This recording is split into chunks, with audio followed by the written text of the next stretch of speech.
Ciao a tutti ragazzi e benvenuti a casa di Marco Ballarani. Spesso sono qui ospite da lui, soprattutto quando proviamo gli Hammond. Mi fa piacere essere qui perché in qualche modo riesco anche a interagire con lui, no? Perché come sempre dico, faccio la premessa solita, io non sono un organista, diciamo.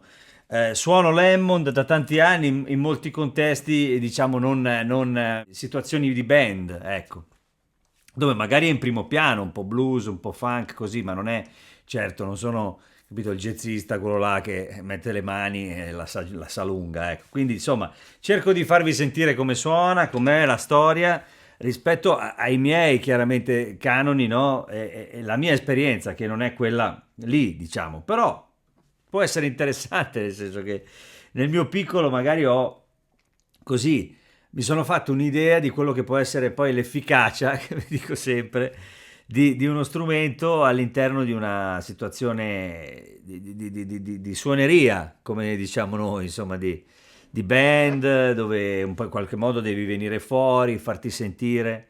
E diciamo che la cosa che mi ha sbalordito di più, che poi vabbè, chiaramente Marco mi decantava da tanto tempo, era il fatto che questo strumento avesse quel grido, quell'urlo in alto che poi lui ritrova nel suo Hammond che ha qui a casa.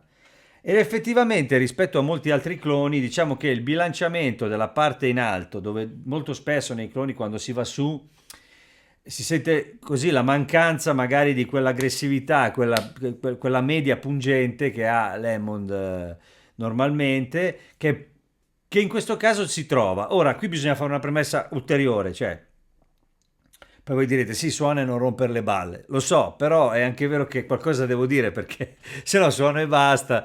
Allora, nel senso, il problema è questo qua. Questo strumento qui,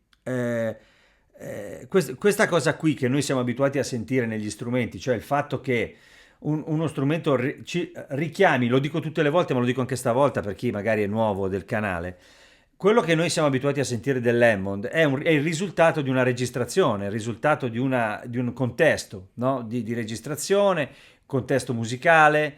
Quindi negli anni, che ne so, 60 era una cosa, negli anni 50 era una cosa, 60 un'altra, 70 un'altra ancora, fino ad arrivare agli anni 80. E tutto questo lavoro è stato fatto in studi diversi, con microfoni diversi, con strumenti che magari erano stati così preparati in modo differente, soprattutto quando si tratta di distorsioni, perché, che ne so, John Lord per esempio metteva l'Hammond dentro nel Marshall, quindi insomma non è esattamente quello che... Non è come metterlo in un Leslie, non è nemmeno come metterlo in un altro amplificatore, cioè sono tante le cose che dobbiamo considerare. Detto questo, qui io ho questa cosa qui che è abbastanza difficile. Ecco, se volete, può essere semmai un po' più vuoto qui rispetto a tipo, che ne so, di là Marco ha il Newbie 3, non mi ricordo quale modello, guardo lì perché c'è sotto Marco che dopo ve lo faccio salutare, che sapete che lui non viene mai a farsi vedere, fa un po' l'enigmatico, diciamo. La figura, facciamo così, la figura del Pirla me la fa fare a me praticamente, che Pirla credo si possa dire. Di là lui ha un Newbie 3. Il Newbie 3 qui in mezzo, devo dire, è un filo più realistico rispetto a questo, però questo qui...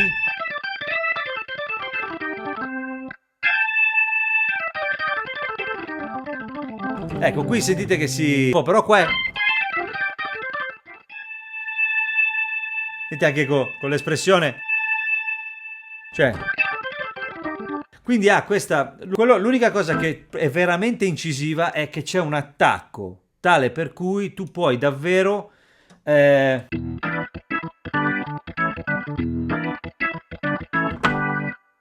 non dico che è l'attacco di un piano, ma perché Lemon questa cosa ce l'ha. Cioè, questo...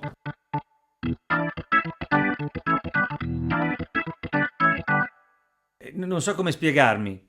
È incisiva, ma è anche giusta. In qualche modo somiglia a quella reale. Ti riporta lì. Anche qua, no?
Quando Oh. vai lì...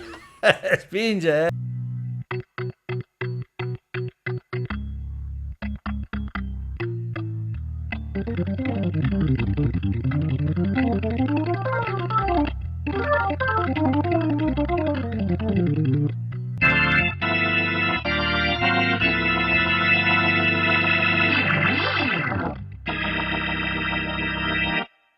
L'effetto che mi fa è quello di prendere confidenza con qualcosa di reale, più che tutte le cose che mi sono state dette su questo clone di buone, cioè che riguardano, diciamo, l'aspetto più Hammond del termine, cioè la precisione di una cosa, di quell'altra, che click, che tra l'altro Marco ha cambiato per renderlo più simile chiaramente al suo gusto, ha aggiustato le cose come piacciono a lui, come per farle somigliare al suo Hammond, quindi qui si può regolare qualunque cosa, c'è un editor che va sia sul cellulare che sul computer, che si può utilizzare, tra l'altro questa antenna serve perché è wifi, quindi ci si può collegare appunto e lavorare sui parametri direttamente col telefono, che è una cosa anche molto, molto figa e molto bella. Ogni volta faccio la versione anche molto interessante, faccio anche la versione quella edulcorata perché non si sa mai, capito? Esatto.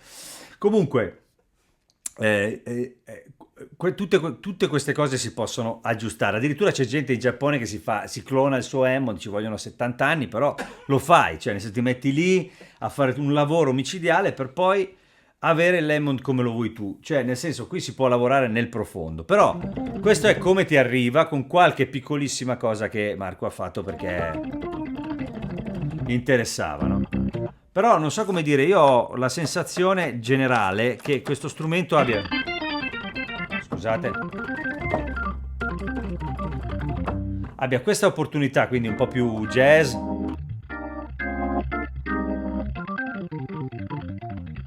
Con...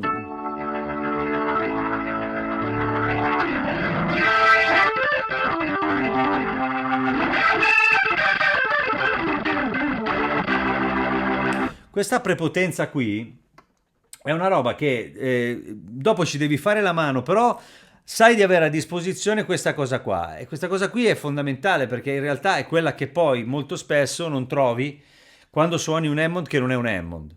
E cioè, che non è quello che ti aspetti quando vuoi quella cosa lì. Ripeto, anche per chi non ha esperienza diretta con lo strumento reale, in ogni caso, anche solamente per la percezione che ha avuto ascoltando certi dischi o certe cose, la sensazione è la stessa, cioè quella che ti manchi qualcosa o che non sia esattamente quello che sei abituato a sentire, perché come buca l'Hammond in certe registrazioni rock dove c'è tutto lì sulle medie, chitarre, Coverdale che canta che sembra che c'ha un tubo di medie che ti sfonda, cioè nel senso quelle robe lì a un certo punto tu senti quel suono e dici e riconosci che c'è in alto un punto dove lui suona che se non ci fosse non si sentirebbe l'Hammond e quella roba lì adesso sto facendo una menata assurda però vi garantisco che è tutto lì, cioè se c'è quella roba lì tu vai a suonare e vai tranquillo, se non c'è quella roba lì parlo di rock perché come avete sentito io il jazz non lo so fare, ma quando si tratta di rock se tu devi spingere, se stai facendo per dire quelle robe lì appunto, no?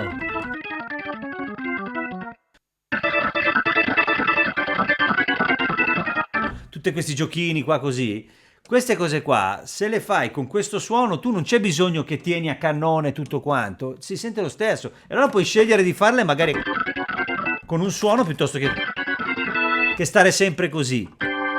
Non ce n'è bisogno, perché tu buchi anche così.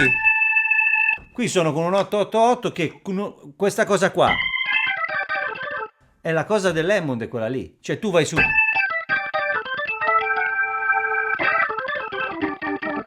Poi se metti la saturazione viene fuori anche un po' di... E non sto suonando aperto. Non so come dire. Ecco, questa cosa qua, ve lo dico per esperienza personale, non con tutti... Cioè, succede, non è che non esistano altri cloni che lo fanno, però è la cosa più difficile, perché poi quando sei live vai lì e improvvisamente devi cambiare... No? E allora stai sempre con la mano lì per trovare il punto dove... E invece questo qua lo fa di suo. Poi forse un po' tanto, nel senso che prima mentre registravo facevo, no? Però adesso facciamo una cosa. Allora, lui così lo stiamo sentendo dritto nella scheda, che comunque mi sembra che sia bello marcio già così, nel senso che anche con tutto chiuso... Sentite che belli i bassi. Sembra che stia vibrando addirittura un microfono, non so come dire, c'è qualcosa di...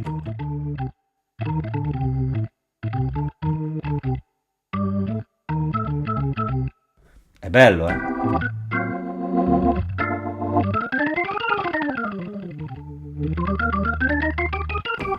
Cioè, non lo so, c'è qualcosa di veramente... Vi garantisco che dopo un po' che lo si suona... A parte questo Amicord bellissimo che comunque aiuta anche perché suona, cioè sotto le mani è bello, ma dopo un po' si ha la sensazione che sia con gli strumenti virtuali, quelli che cambiano costantemente, no? Che hanno una vita.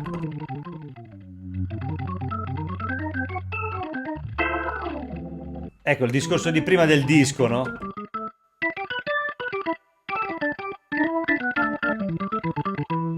Questo suono qua è quello che siamo abituati a sentire. È lui, no? E anche questo qui è quello che siamo abituati a sentire un po'.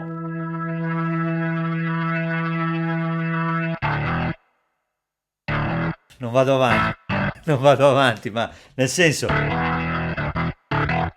C'è quella roba lì. Allora, devo essere sincero, Marco mi decantava la distorsione, ma comunque un pochino di farina la sento. Io per farina intendo quando si sente un po' di fintarello. Però mi ha anche detto che tutto quello che riguarda l'amplificazione, quindi la valvola, puoi entrare e fare quello che vuoi. Quindi se magari vuoi scurire un pochino il gracchietto in alto, lo puoi fare, anzi sicuramente. Io adesso l'ho trovato così, un po' aggressive, ma ognuno ha i suoi gusti, nel senso che io preferisco di sentire un pochino più quella sensazione di saturazione morbida, perché sono un po' meno metal di...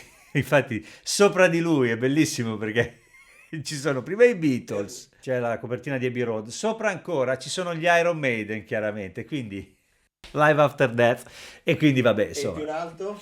E più in alto hai di Purple, perfetto, quindi hard rock, metal e vabbè Gesù, quindi alla fine niente, gli dei dell'Olimpo in tutti gli stili diciamo.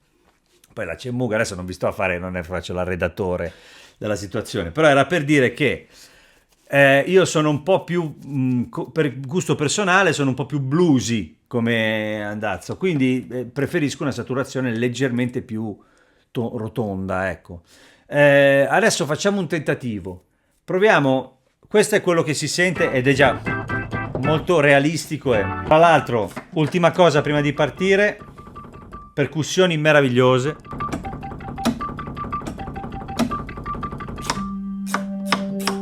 Sentite i Drovers come legano. Scusate, adesso c'è la percussione accesa.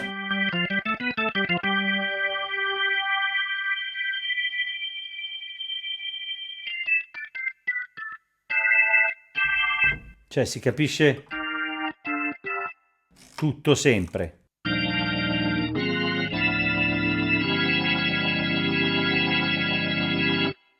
Come legano tra di loro. È veramente molto molto bello, eh. Ecco, poi anche questa cosa qui. Adesso lo proviamo nell'Esli per capire meglio. Però una cosa importante, no? Si parla spesso con Silvio, che salutiamo, del fatto che gli Hammond, quando la gente dice che gli Hammond, i gusti, le cose, l'Hammond è uno, cioè nel senso, quando è uscito di fabbrica il suono è quello lì, non è che li facevano. Chiaro, c'erano delle lievi differenze per uno strumento elettromeccanico, non può essere esattamente la stessa cosa, ma lì l'intenzione era quella, no? Un modello aveva quel suono lì.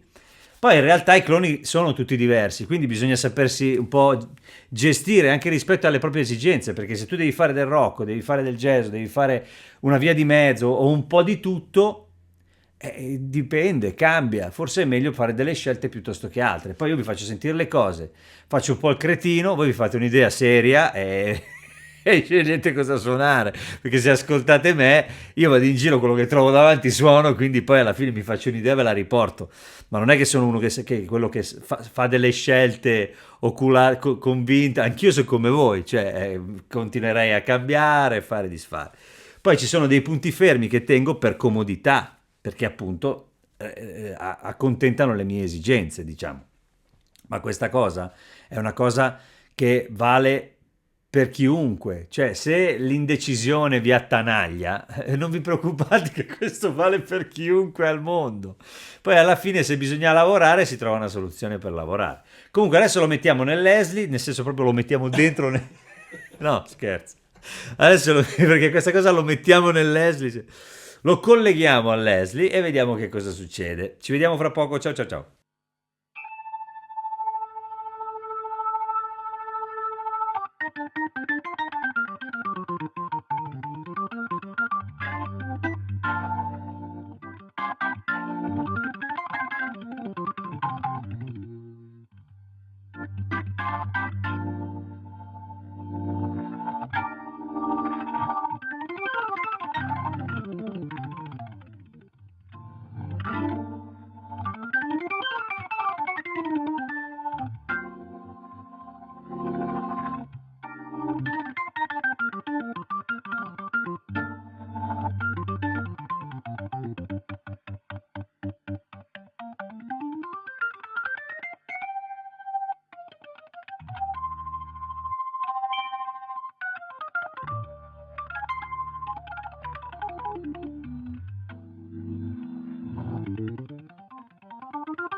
Eccoci qua. Insomma, vabbè, abbiamo fatto un giro vario, diciamo, per quello che posso, come sempre dico, no? Nel senso che io poi in realtà vi dico quello che piace a me di questo suono qua. Perché allora la sensazione è questa qui, che allora prima di tutto abbiamo dovuto cambiare leggermente il kick click perché dentro il Leslie era un po' aggressivo sugli acuti. Si può lavorare anche proprio sul tono del kick e viene fuori un lavoro fatto bene, si possono fare veramente delle cose interessanti.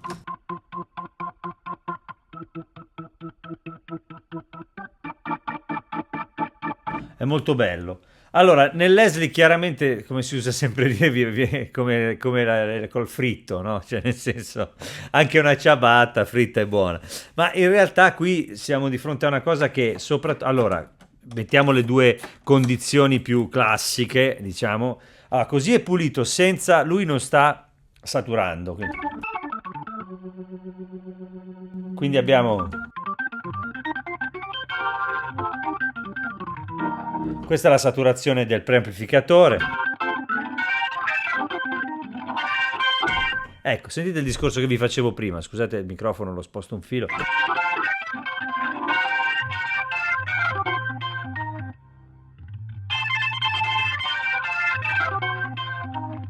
Questa cosa qua, qui in alto fa quell'effetto lì perché spara. Perché sennò uno quando va qui poi alla fine...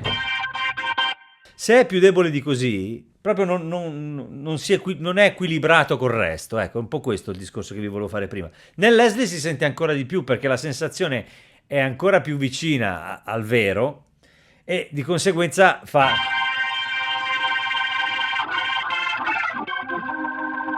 Quindi e sono in 888, cioè nel senso se vado in full, nel senso,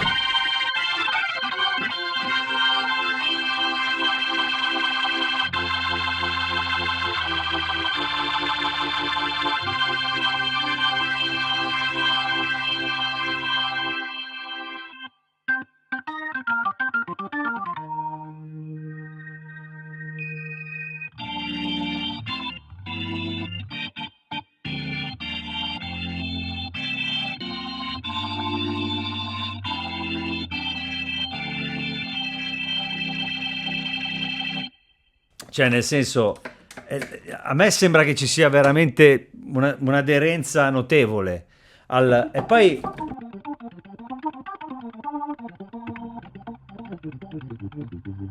non lo so, io lo sento veramente verace. Ora, chiaramente, se vogliamo dare di drive suo per avere delle situazioni veramente un po', diciamo, più purple, per dirla così, anche se non siamo in quella condizione perché non siamo nell'amplificatore.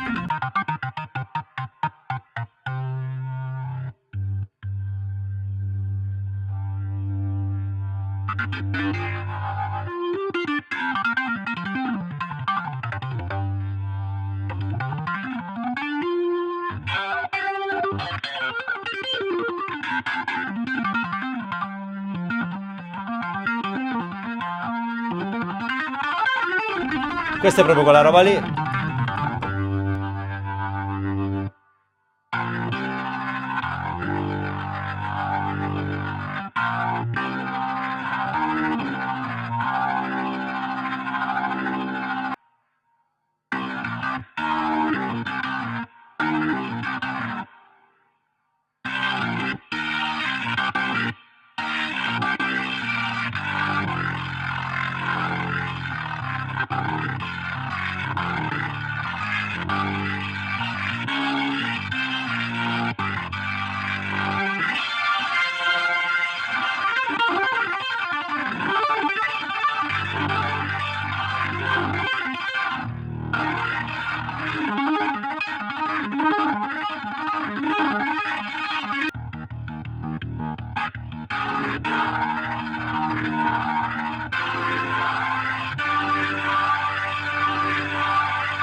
Insomma, è proprio bello, cioè, nel senso, non c'è niente da fare. Ci si può fare veramente tutto, da appunto da questo.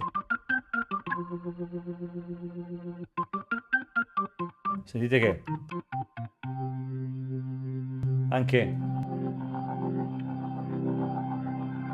questa è la saturazione solo del pre. Lui è un po' aggressivo di suo, però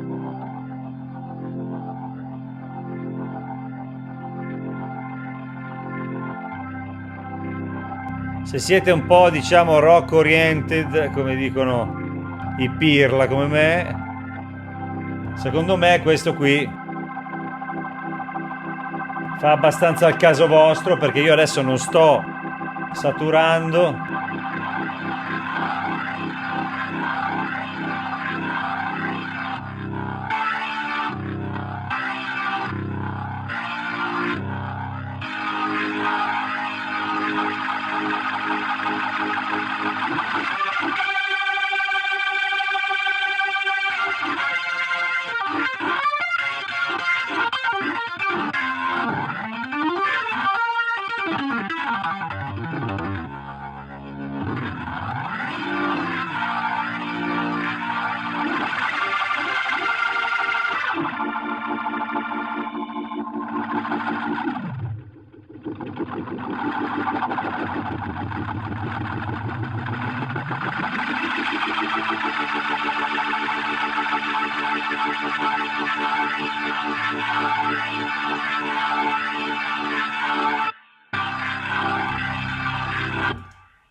Insomma, mi sembra che più o meno il suono ci siamo, nel senso lui fa il suo dovere.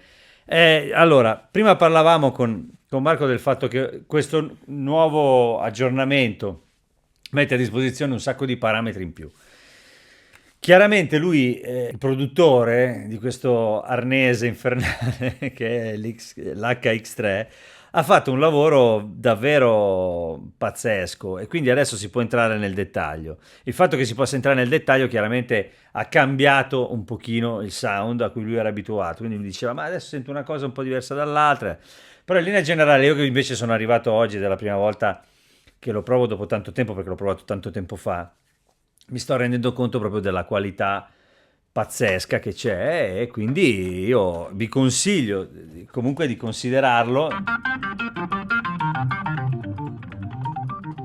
perché sentite che questa cosa qui è veramente molto realistica. Ora, se dobbiamo fare proprio un così dei confronti, ognuno, come ripeto, ha un po' la sua personalità e questo, come dire, in qualche modo non mette tutti noi nella condizione di dover fare delle scelte.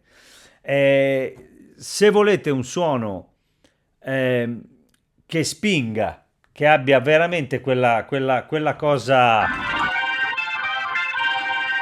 che è micidiale, perché poi è anche vi fa uscire fuori in un contesto live veramente bene. Cioè, questa cosa qui è veramente importante.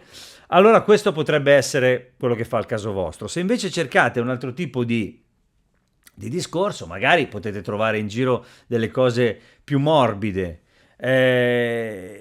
Per quanto riguarda me, devo dire che questo tipo di attitudine è importante. Poi dipende dal genere che dovete fare, ripeto. Io sento una fortissima aderenza a quello che sono abituato a sentire quando suono un Hammond vero. Poi vabbè, ripeto, io lo suono sempre in contesti che sono un po' quelli blues e dintorni, o rock e dintorni, più blues diciamo, soul così. E quindi in quel caso, quando mi trovo di fronte all'Hammond, sono sempre degli Hammond che trovo sul posto, con un Leslie cambia, una volta è uno, una volta è l'altro, cambia tutto, cambia come è stato microfonato, io ho Leslie di fianco, sento più o meno un suono, mi regolo e vado così. E in quel caso, chiaramente, comunque, in qualsiasi situazione tu sia in qualche modo ne vieni fuori, ma è anche una questione di band. Infatti, una cosa che volevo dire prima di chiudere è che io, per esempio, in questa situazione che ho dove faccio blues, soul più che altro, che sono canzoni in realtà, non sono dei blues.